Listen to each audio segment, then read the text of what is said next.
Okay, so we are going to continue our coverage over Gotham War. Now, when it comes to Gotham War, you have to remember, it's all about the idea that Selina Kyle, aka Catwoman, have found a new interesting way to save Gotham by taking all the henchmen who usually work for the bad guys like Mr. Freeze, the Riddler, and so on, and give them a new opportunity to say, do not be a henchman, be a thief. Because now you're no longer out there murdering people or hurting people, you're just stealing from people. And of course, crime went down. And so she did find a great way to help save Gotham. And most of the Bat family right now is on her side, except for, of course, Batman. This is Gotham War. And so Batman right now feels like crime is still crime.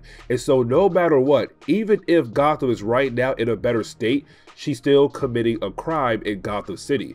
And all the people who work for her are also still committing crimes in Gotham City. And so that's what led into Gotham War.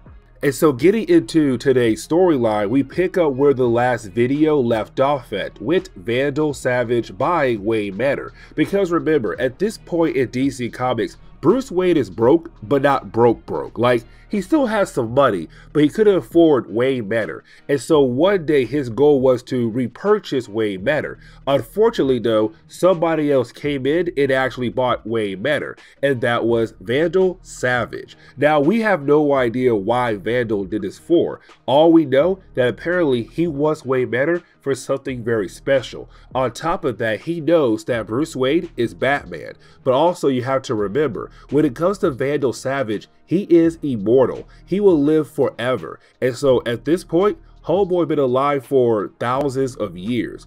Either way, when Batman came back to the Batcave to find out that Wayne Manor was purchased by Vandal Savage, it broke Batman a lot because now he also lost the home of his parents. One of the last few things he had of his parents is now gone. And so right now you have Batman go outside and say, I'm losing everything. The Bat family, Wayne Manor, like I can't lose any more. And so this is Batman saying, I need to give back my soldiers. I need to give back my family. And so this is going to lead into a more extreme Batman. Not really extreme, but more Batman doing different things that could cause some more rifts in the Bat family. And so we have to jump over to Selina Kyle. Now, when we do, it's her right now talking to Marquise. And Marquise is one of her lieutenants in her crew. And when it came to Marquise, in her last video, I think I said that Marquise is technically not going to be a important character. Well, I was wrong, because she really is an important character in this storyline. And you see what I mean as we get to the ending of this chapter. But when we do pick up with Selina, it's her talking to Marquise about Vandal Savage and how Vandal Savage was able to do a number on Batman. Now, not physically, but mentally, emotionally. Vandal Savage did a number on Batman. Now, here's the thing, because you did have Selina say a one-liner that I really do like a lot. And the reason why, because it really shows the relationship between Batman and Gotham City. Because you have Marquise ask Selina, what is his deal? Because right now, Bruce is the bad guy in this storyline technically, because Selina did find a way to bring crime down in Gotham City, but at the same time, she found a way to keep the bad guys off the streets as well. And so, it's Marquise wondering, what is Batman's problem? And you have Selina say, when it comes to Batman, he wants a Gotham that is good, instead of a Gotham that's healthy. That right there is a very huge one-liner. And matter of fact, when I read that one-liner, I really felt like more of her saying, Batman is toxic. He'd rather see Gotham struggle because Batman hates the idea of Gotham not being good. He wants Gotham to be good rather than healthy. And that is actually really toxic in so many ways, because right now Gotham is healthy. It's just that you have folks out there who are stealing, but at the same time they're not out there killing people. And so it's Selina right now saying, we have no choice, we have to move on to our next big target, because in this chapter we kind of find out her crew are about to pull off one heck of a heist. We also get reminded that Jason Todd is also part of Selina Kyle's crew. Matter of fact, he's also one of her lieutenants. Now, we have to remember, when it comes to Jason Todd, his origin is very similar to Selina Kyle. And what I mean by that, truthfully, is that before Jason became a Robin for Batman, he was a thief. Let's not forget that Jason Todd was trying to steal the wheels off the Batmobile. And matter of fact, you have Selina bring that up right now and say, you have so much in common with me, but also the rest of my people. Now, this is Selina saying, we have a big heist to pull off. And when it comes to this big heist, I want you as lookout. Also, if Batman does arrive, it's up to you to keep Batman distracted long enough so that we'll be able to pull off this big heist. But getting back over to Batman, we see Batman right now just try to find more clues of what Selina might try to do, except he does find a clue, but the clue does not belong to Selina, it belongs to a different character in Gotham City, and that would be the Riddler. Because let's not forget, in the last video, the Riddler did say that he was going to step in and help Batman bring down Selina Kyle, and so it seems like right now, he is going to do that. This is going to be a book where Batman has no choice but to work with bad guys that he usually would not work with, like the Riddler. And so you have the Riddler give Batman a riddle to show him, hey, this is where Selina and her crew are going to attack next. This is where their next big heist is going to be at. So head there and hopefully you could stop her. And so later on that night, we actually do see her crew out there in this building try to pull off one of the biggest heists. And when it comes to their big heist, it's really more of that you have a lot of rich people right now in one particular building. And you have a lot of thieves who work for Selina Kyle pretending to be the staff that works there at the party, are different people who are also attending the party so that they're able to steal a bunch of jewelry, but also their cars as well. Because Jason Todd, and I want to say 2 or 3 other people, are running valet when it comes to this building. And so really this is a big heist. Cars are being stolen, jewelry are being stolen. It's one of the great plans of Selina Kyle. But like I said earlier, Jason Todd was a lookout to make sure if Batman does appear, it is his job to keep Batman distracted. And matter of fact, it comes down to that because as soon as Batman arrives, well, Jason runs away and Batman follows him because again, Jason Todd has to keep Batman distracted long enough. Now inside the building, you do have Selina right now also being a lookout for her crew in more of a way of saying, listen, take your time with your targets.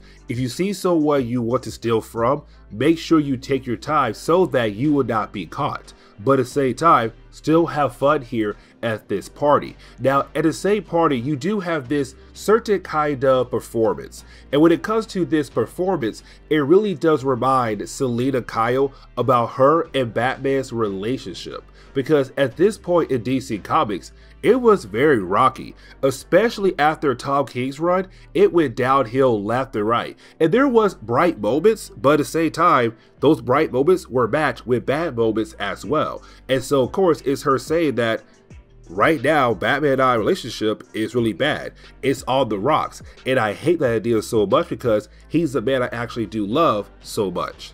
And so then we have to jump over to Batman, who's chasing after Jason Todd. And when it comes to this section, it really did bother me a lot. And the reason why, because over the years, DC does the same thing over and over again when it comes to the character of Red Hood, where is Red Hood and Batman at odds with one another. But the problem I have is that after a few books, you will have Batman and Jason come together and be on the same page. And even though Jason would be the black sheep in the Bat family, it really showed the two characters growing together as one, as father and son. But then out of nowhere, we have to go back to the old ways, whereas Jason Todd once again at odds with Batman. And so here we are again, where it seemed like Batman and Jason would be on the same page, but for the sake of this storyline, once again, it's Jason Todd at odds with Batman. And honestly, it's kind of annoying. But either way, you have Batman take down Jason Todd because remember, Batman said, I am going to get my family back.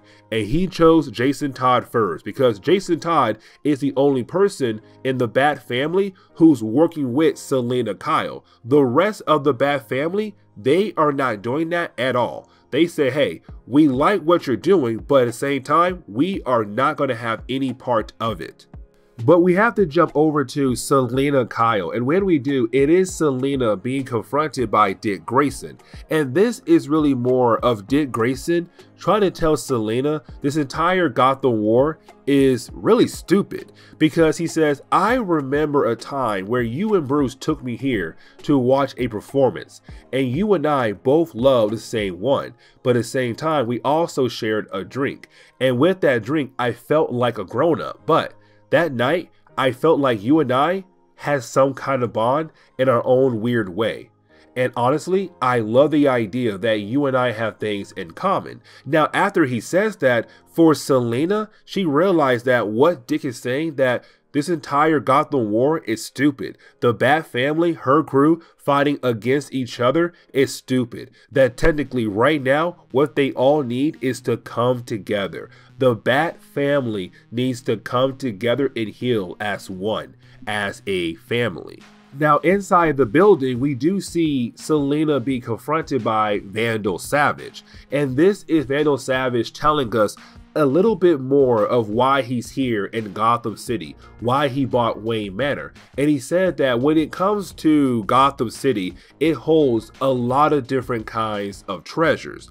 And matter of fact, the Batcave could help him reach those treasures around Gotham City. But it's also him trying to recruit Selina Kyle by saying, you may join me and help me find these different great things. But at the same time, if you do get in my way, trust me, I will take you down.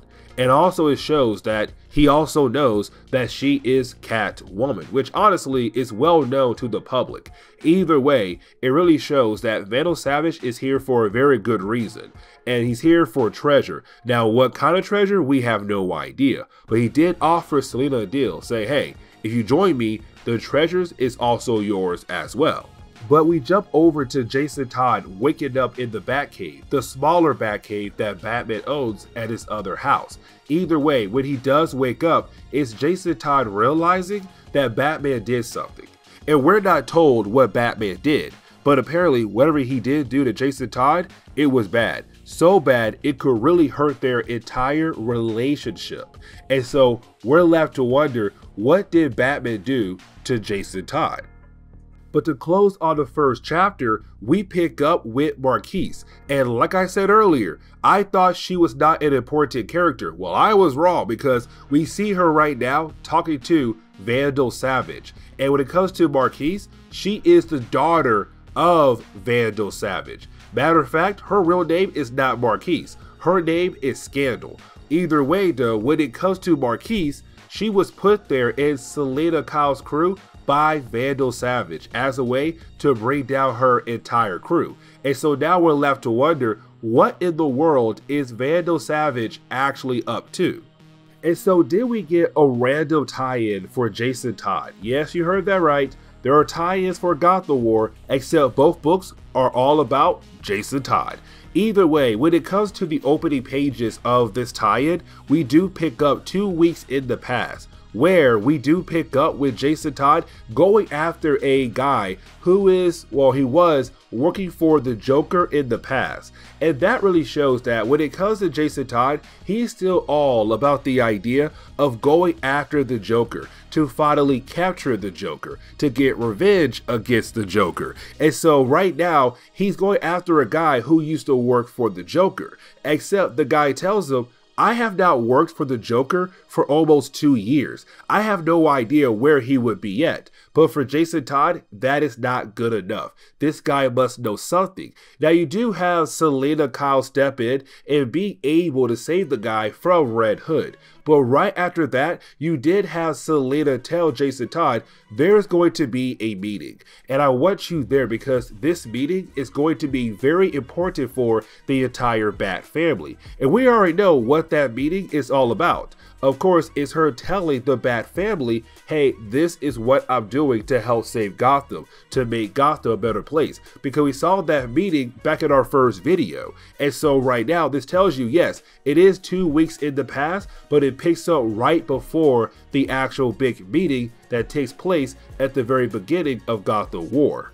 But once we get to the present day, we pick up with Jason right now joining Catwoman's crew. This takes place after the big meeting where she had the Bat family come together and she told the Bat family, hey, this is what I'm going to do to save Gotham City. But at this moment, Jason had joined her crew. Now, with that being said, you have Jason right now getting ready to train 3 people that Selina had just recently recruited. And when it comes to these 3 people, they are technically the worst that she ever had recruited. And so it's up to Jason to train them up to a certain point where they could be able to go out on their own to be great thieves. The problem is though, Jason is a hard you-know-what word I cannot say right now, because he wants to make sure that these guys are at top of their level, but at the same time, he has no respect for them at all, because these guys used to work for criminals.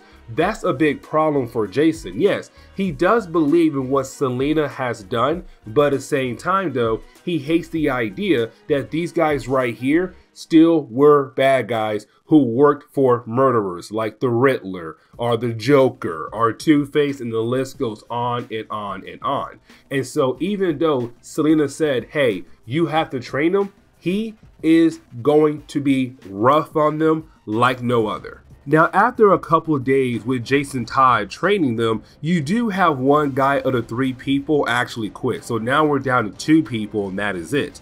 But we do see Jason take them to a bar. And when it comes to this bar, it was better known as the Henchman Bar. If you were a henchman for some kind of super villain, you came to this bar looking for a job. But with Selina now out there say, hey, if you were someone who had worked for a bad guy, but unfortunately you were mistreated or you almost got killed and you want a new life, a better life, join my crew. And because of that, you now have less guys going to that bar looking for a job for a super villain. Instead, they're right now joining Selina Kyle's crew. And so the bar is almost dead. And matter of fact, one of the guys that's being trained under Jason Todd, he even says, yeah, this bar used to be packed and now it's a ghost town in here almost. Now we kind of find out the real reason why Jason Todd had joined Selina Kyle's crew. And the reason why, because Jason Todd is hoping to find someone who used to work for the Joker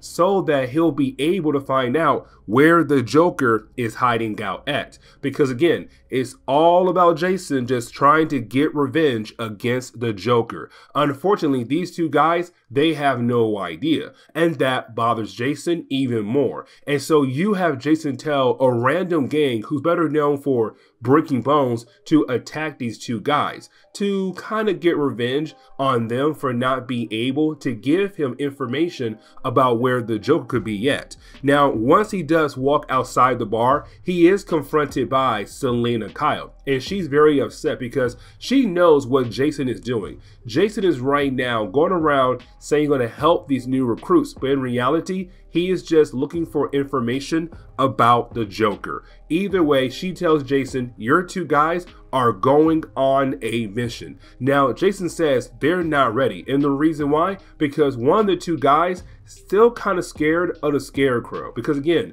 the Scarecrow whole idea is built off fear. And apparently this guy had a run-in with Scarecrow's fear toxin. But later on that night, we do see one of the 2 guys go home to get some rest before their next big day, their first big heist. Unfortunately, while he slept, you had Scarecrow sneak in and actually lay some fear toxin on top of the guy. And this is going to lead into problems down the road in this book actually. because the next day when they do go on their mission, it's supposed to be an easy mission. Get in, get out, and don't try to do anything crazy to get yourself caught. The problem is though, they are confronted by a security guard at this place they're trying to rob. Now this is where the fear toxin comes in. Because the guy was asleep and was affected by the fear toxin by the scarecrow, well, homeboy gets a tad bit nervous because right now the security guard has him at gunpoint and he is about to call in backup. And so our friend here, who has been affected by the fear toxin, well, he is about to pull out his gun. And that is a huge no-no when it comes to Jason Todd, which honestly is kind of crazy because Jason Todd does use his guns. Either way, you have Jason Todd jump in to take care of security guard. But once he does that, he takes all his attention to one of the trainees that has been affected by the fear toxin, because Jason is very upset about the idea that homeboy brought a gun to a mission when Jason said no guns are allowed at all. And so you have Jason just beat down on the guy for technically being a criminal, bringing a gun to a mission where there should be no guns at all. Now, luckily for the guy getting beaten down by Jason, he's saved by his partner because he said, hey dude, listen, you can stop punching him. I think he learned his lesson. Let's go ahead and take him back to base because right now he needs some medical help. Now, once you have Jason arrive back to the base that belongs to Selina Kyle, well, you have Selina express that she's really upset with the idea of Jason doing what he did to Bash, the guy who was affected with the fear toxin. Because to Selina Kyle, Jason had no right to be on the guy like that. Even if the guy did almost pull a gun out on a cop, Jason still had no right to beat down on one of her men like it was no big deal. And right now, this shows that Selina realized that Jason is on edge. Now, this is where I kind of had a problem with the storyline, because if you read the main storyline for Gotham War, it really seems like her and Jason are not best friends, but they understand each other perfectly. If you read this right here, it really shows that her and Jason are not on the same page at all, that technically they're at odds. And matter of fact, you have Jason tell her that her new program is not going to work. And so you have Jason leave to go find Bash. And so to wrap up today's storyline, you do have Jason go over to the apartment of Bash, of course the guy who was affected by the fear toxin, except when he does arrive, at first he can't find anything at all because one, it's dark in there, but then the light comes on. And when Jason turns around, he sees Stephanie Brown, aka Spoiler, who's also part of the Bat family. But the reason why she is here, because she found Bash. Bash is dead, but on top of that, you have Stephanie tell Jason when it comes to Bash, Bash was affected by fear toxin. And so that means Jason had beat down a guy who was technically innocent because the fear toxin messed with his mind. And the fear toxin is the reason why he brought a gun to that mission and almost used that gun on the cop. But this is where we are going to end today's comic book video. So please leave me a like down below and subscribe. But guys, I'll see y'all next time. Later.